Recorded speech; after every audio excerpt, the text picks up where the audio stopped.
Et c'est parti pour ce cours sur SaaS, ou plutôt une mise à jour. Si vous aviez déjà ce cours, vous allez recevoir 7 heures de contenu gratuit. C'est déjà en ligne, hein, vous pouvez aller le voir sur l'école du web, Udemy, etc. Sinon, je vous mets ce cours en promotion à 12 € je crois, pendant quelques jours, le temps de sa sortie. Alors ça, c'est le projet final qu'on va faire ensemble, un joli site pour un restaurant de fruits de mer à New York, par exemple. Et on va vraiment utiliser SaaS de A à Z pour moduler son code, pour créer des fichiers de composants, pour essayer d'utiliser la plupart des fonctionnalités de SaaS, les conditions, les fonctions, les mixins, etc., etc. Et voilà, c'est vraiment utile. Donc ça, c'est un préprocesseur CSS, c'est-à-dire que ça va rajouter des fonctionnalités supplémentaires à CSS. Ça va être un langage qui permet de coder du CSS, mais avec des fonctionnalités supplémentaires. Et une fois qu'on a fini de coder en SaaS, on le compile en bon vieux fichier CSS qui peut être lu par les navigateurs. Alors, à quoi ça sert vraiment? Eh bien, ça sert à rendre son code, sa code base, vraiment beaucoup plus maintenable. À partir d'un moment donné, quand vous allez avoir beaucoup de code, il faut rendre ce code maintenable, facile à comprendre, facile à maintenir, facile à supprimer, rajouter, mettre à jour des fonctionnalités, etc., etc. Et ça, c'est parfait pour ça. Ça vous permet de moduler votre code. Vous allez pouvoir créer des fichiers pour chaque composant, des fichiers pour chaque page. Vous allez pouvoir créer des fichiers utilitaires, des fichiers qui ne sont pas utilitaires, etc., etc. Donc ça va être vraiment pratique pour réaliser ce site. On va répéter certaines choses, on va en créer de nouvelles, etc. On va utiliser des palettes de couleurs, on va utiliser toute une partie de thème avec les différentes font sizes, etc. C'est vraiment utile et pratique de connaître ce genre de choses, ce genre de technologie.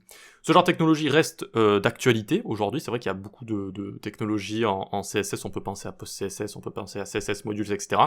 Mais ça reste là, ça reste très très très populaire. Il y a des fonctionnalités qui sont seulement disponibles avec SAS, comme les mixins, les fonctions, les conditions, les boucles, ce genre de choses.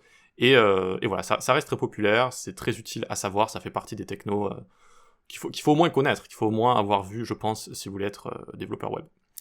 Ok, très bien, très bien. Donc une fois qu'on a vu ça, c'est vraiment le site qu'on va faire ensemble. Je vais vous proposer, donc si vous suivez le cours, vous avez accès au fichier de design avec Figma. On va vraiment faire une intégration professionnelle, hein, de A à Z, comme si vous étiez en train de travailler.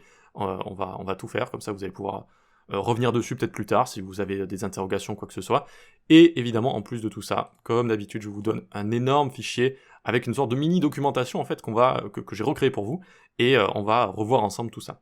Donc on a une partie théorique avec énormément de leçons, donc ça c'est les leçons avec le code terminé, et avec beaucoup de contenu, énormément d'explications, et j'essaye d'aller plus loin avec la doc évidemment, j'essaie de vous dire ce qui est utile ou pas, les bonnes pratiques, qu'est-ce qui est plutôt mal vu, comme les extended placeholders ou ce genre de choses par rapport au mixin ou quoi que ce soit. J'essaie vraiment de rentrer dans les détails, ça m'a pris pas mal de temps encore une fois d'écrire, de coder, d'écrire, de tourner, de monter, etc. tout ça, mais voilà, maintenant c'est fait, donc j'en suis fier. Et vous allez avoir donc voilà, le dossier pour chaque... ça, ce sont les leçons de départ, donc c'est normal qu'il n'y a pas grand-chose à l'intérieur.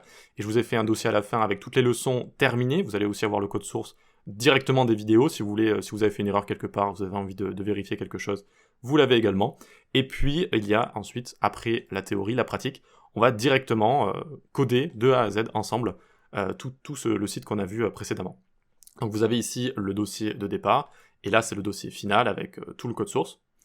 Et voilà, on va faire tout ça ensemble. Vous pouvez aussi vous servir de ça comme un exercice si vous le sentez, c'est-à-dire de tenter en premier d'intégrer le design et puis de regarder la correction après, ou alors vous pouvez suivre tout de A à Z avec moi, c'est vraiment comme vous le souhaitez. Et voilà, ça fait vraiment...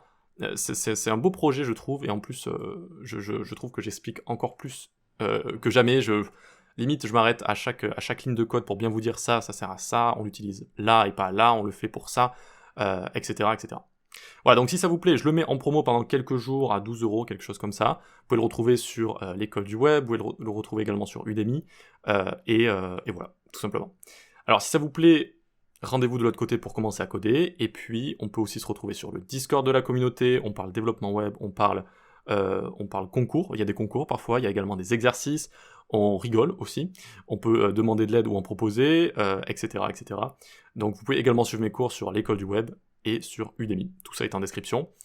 Et il y a la newsletter aussi. Et c'est bon, là, c'est terminé. La newsletter, donc, sur laquelle j'envoie parfois des articles ou des réductions sur mes cours. Là aussi, c'est en description. Ok, parfait. Allez, on se dit à la prochaine. Ciao.